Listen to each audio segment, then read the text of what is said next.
ગોધરા તાલુકાના પરવડી ગામે પણ નલ સે જલ યોજના માત્ર કાગળ પર પાણી માટે લોકોને ભારે હાલાકીનો સામનો કરવો પડી રહ્યો છે। ગામમાં નલ સે જલ યોજના હેઠળ પાઇપલાઇન કરી નળ મૂકી દેવામાં આવ્યા છે, પરંતુ ગામમાં હજુ પાણી પહોંચ્યું ન હોવાનું સ્થાનિક લોકો જણાવી રહ્યા છે। મહિલાઓને 1.5 કિલોમીટર દૂર પાણી લેવા માટે જવું પડી રહ્યું છે। સ્થાનિક લોકો સરકાર સમક્ષ પાણી માંગ કરી રહ્યા છે। રાજ્યભરમાં ઉનાળાની શરૂઆત થઈ ગઈ છે, ત્યારે જે સરકારની નલ સે જલ યોજના છે તે ગ્રામ્ય વિસ્તારમાં કેટલી ઉપયોગી નીવડી છે, જેને લઈને આપણે પહોંચ્યા છે પંચમહાલ જિલ્લામાં। પંચમહાલ જિલ્લાની વાત કરવામાં આવે તો આપણે ગોધરા તાલુકાના પરવડી ગામે છે કે જ્યાં પાણીની ખરેખર ગંભીર સમસ્યા છે, લોકો સુધી પાણી પહોંચ્યું નથી। જે સરકારની નલ સે જલ યોજના છે તે માત્ર કાગળ પર છે। આપણે જે વાત કરીશું ગોધરા તાલુકાના પરવડી ગામના જે મહિલા જોડાયા છે આપણી સાથે, શું કહેશો બેન, કેટલું પાણી મળી રહ્યું તમને? અમર સાહેબ, પાણીની બોતલ એટલે પાણી આવતું નથી। નર 2 વર્ષથી નાખ્યા છે પણ પાણી જ નથી આવતું। ભેંસો માટે વેડવા નથી, કશું જ નથી। કેટલા સમયથી નળો નાખ્યા છે અને પાણી નથી આવતું? વરસ થયું, પાણી જ નથી આવતું। તો ડોબોનું કઈ દૂરથી પીવાડવાના નથી, વેડો કે નહીં, કશું નહીં। તો અમે કેટલું દૂરથી લઈએ પાણી?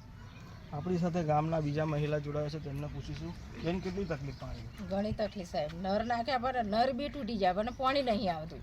હવે નહીં નદી કે નહીં કૂવા કે કશું જ નહીં, તો ભાઈ પાણી જ કઈ લાવવાનું? અમારે નેર બેર હોય તોય પાણી ને ખેતી કરીએ, ખેતીનો અમારે પાણી નહીં। પાણી માટે કેટલો સમય બગડે છે તમારો? સમય તો અમારે ઘણો બગડે। જો ને આ ખાલી ગળા લઈને હજુ 12 વાગ્યા તો હજી તો થઈ રહે, પીવાનું પાણી નહીં મળતું। આપણી સાથે બીજા એક વૃદ્ધ મહિલા છે, તેમને પૂછીશું, આ કેટલો પાણી માટે કેટલો સમય બગડે? અમારા આ ગામમાં પાણી આવતું જ નથી।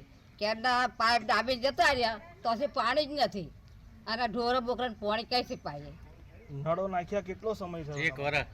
એક વર શું કરવાનું? આવે ગામમાં કોઈ જગ્યાએ પાણી નથી આવ્યું? ના, ગામમાં તો કુવા છે આમ છેટે છેટે। કેટલો સમય લાગ્યો? હવે ઘણો સમય લાગ્યો, શું કરે? અહીં તો અમે આ ડાળ ગોઠવીને જતા રહ્યા પણ પાણી તો આવતું નથી।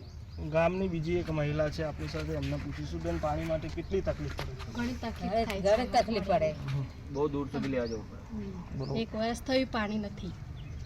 નળો નાખ્યા છે, પાણી નથી આવતું? ના।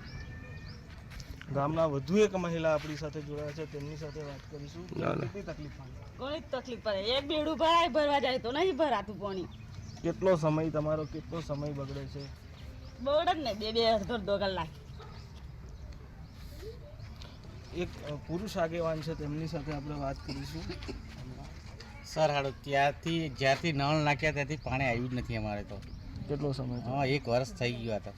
સરકાર સામે શું? સરકાર સામે બોલવું પડે કે આ તમે ગમે તે કરો, કંઈક અમારું પાણીનું સમસ્યા દૂર થાય। તમારી માંગ શું છે સરકાર? અમારે પાણી જ જોઈએ, બસ બીજું કંઈ નથી જોતું। ગામના વધુ એક યુવાન જોડાયા છે આપણી સાથે, તેમની સાથે વાત કરીશું, કેટલી તકલીફ પડે? બહુ તકલીફ છે સર પાણીની। કેટલા સમયથી નળો નાખ્યા? વરસથી નળ નાખ્યા છે, 1 વર્ષ થયું। કેટલો સમય બગડે? આમ અડધો કલાક જેવું લાગે, ત્યાં દૂર સુધી 1.5-2 કિલોમીટર લેવા જવું પડે। કેટલે દૂર પાણી લેવા જવું? 1-1.5 કિલોમીટર જેટલું લેવા જવું પડે પાણી। તો આ હતા પરવડી ગામના લોકો કે જેઓ પાણી માટે દૂર સુધી પાણી લેવા માટે જાય છે, અને આ પ્રકારની ગંભીર સમસ્યા પંચમહાલના તમામ ગામોમાં છે। રવિ શાહ, જે